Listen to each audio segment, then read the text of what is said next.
오늘 말씀은 이삭이 나이가 많아서 눈이 흐려졌다. 이렇게 시작이 됩니다.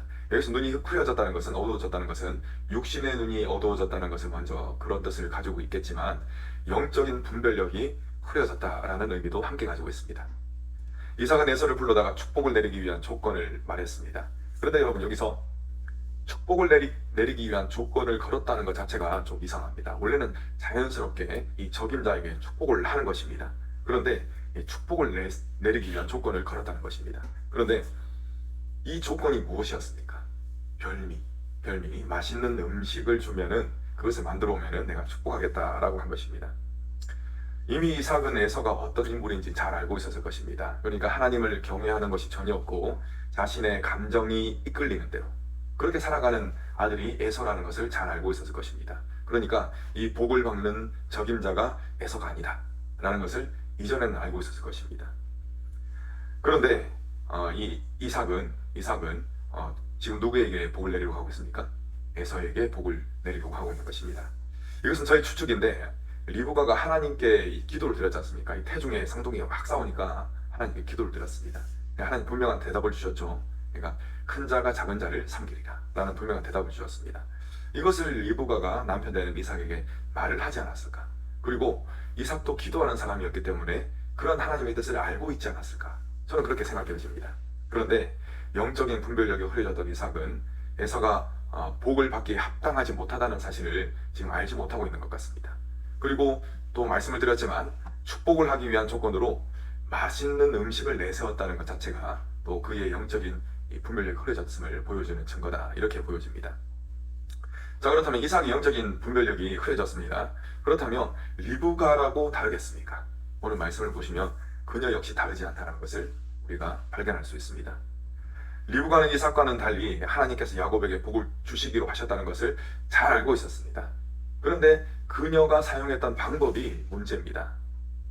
그녀가 사용했던 방법은 하나님의 뜻과 멀리 떨어진 세상적인 방법이었습니다. 한마디로 속임수를 사용했던 것입니다.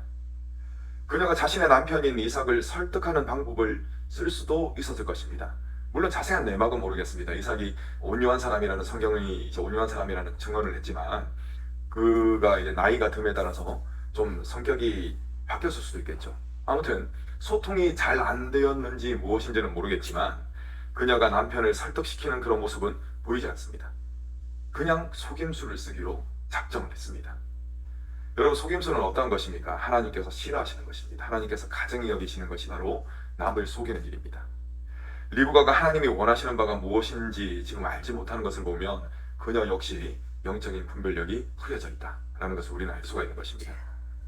리브가는 야곱에게 눈이 어두운 아비를 속이라고 했습니다. 그런데 야곱은 그 요청을 들었을 때 덜컥 겁이 났습니다. 왜냐하면 복을 받기는커녕 저주를 받을까 두려웠기 때문에 그렇습니다. 자녀였던 야곱마저 이 속이는 것이 저주를 받을 만한 잘못된 일이다라는 것을 알고 있었던 것입니다. 하지만 리브가는 어떻게 이야기를 합니까? 그 저주는 자기가 받겠다. 그러니까 너는 속이는 일을 빨리 하라. 이렇게 명령을 내립니다.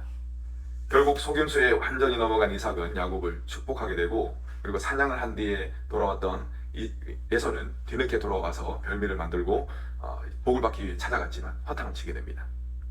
에서는 속임수를 쓴 동생에게 앙심을 품습니다. 그래서 아비 이삭이 죽게 되면은 내가 동생을 반드시 죽이리라, 이렇게 마음을 먹었습니다. 그런데 마음만 먹은 것이 아니라 몇 사람들에게 이야기를 한 모양이에요. 그러니까 리브가가 그 이야기를 듣게 된 것입니다. 그래서 이 야곱을 피신을 시키죠. 어떻게 피신시킵니까? 라반에게로 가라. 자기 오라비, 이건 외삼촌이죠. 외삼촌 라반에게 며칠 동안 가 있어라. 내가 사람을 보내서 다시 부르겠다 라고 했는데 그렇게 되었습니까? 아시다시피 그렇게 되지 않았습니다. 좀 이따 다시 말씀을 드리겠습니다. 여러분, 오늘 말씀을 보면은 등장인물들이 마치 이상하리 마치 분별력이 없는 것을 알 수가 있습니다. 에서야 원래 분별력이 없었죠. 분별력이 없었기 때문에 자기 하고 싶은 대로 막 하고 또 이방 여인들과 결혼을 했습니다. 그리고 야곱은 어떻습니까? 야곱도 아직 분별력이 없는 미성숙한 상태라고 볼 수가 있습니다. 의아한 것은 이들의 부모입니다. 순종의 대명사였던 이삭은 노년의 때에 분별력이 흐려져서 합당하지 못한 에서에게 축복을 하려 합니다.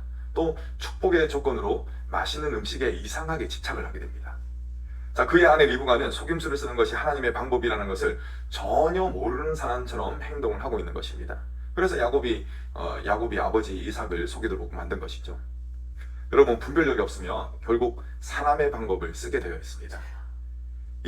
분별력이 없는 이삭은 맛있는 음식을 먹겠다고 막 고집을 부렸고, 분별력이 없었던 리브가는 하나님의 뜻이 아니라 자신의 마음속에도 야곱을 더 사랑하는 마음이 있었거든요.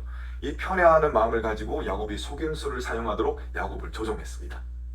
분별력이 없던 그들의 선택은 결국 안타까운 결과를 만들어내고 말았습니다. 에서가 야곱을 죽이려고 하는 바람에 야곱은 어머니 리브가의 조언에 따라서 외삼촌이 있는 하란 땅으로 급히 떠나게 됩니다. 여러분, 이렇게 떠났던 야곱 어떻게 되었습니까? 분명히 이 야곱을 떠나보낼 때 어머니였던 리브가는 외삼촌 댁에 며칠간만 머물러 있어라, 내가 보내서 다시 오라고 하겠다. 그런데 여러분, 이때 야곱이 떠나서 어머니 리브가를 두 번 다시 만나지 못했습니다. 이것이 마지막 모습이었습니다. 분별력이 없는 결과가 결국 생이별이라는 그런 열매로 돌아온 것입니다. 그리고 여러분, 이삭을 한번 생각해 보겠습니다. 이삭이 분별력이 흐려졌다고 그랬죠. 그래서 어떤 조건을 내세우면서 음식을 가져오고 축복하겠다고 했습니까?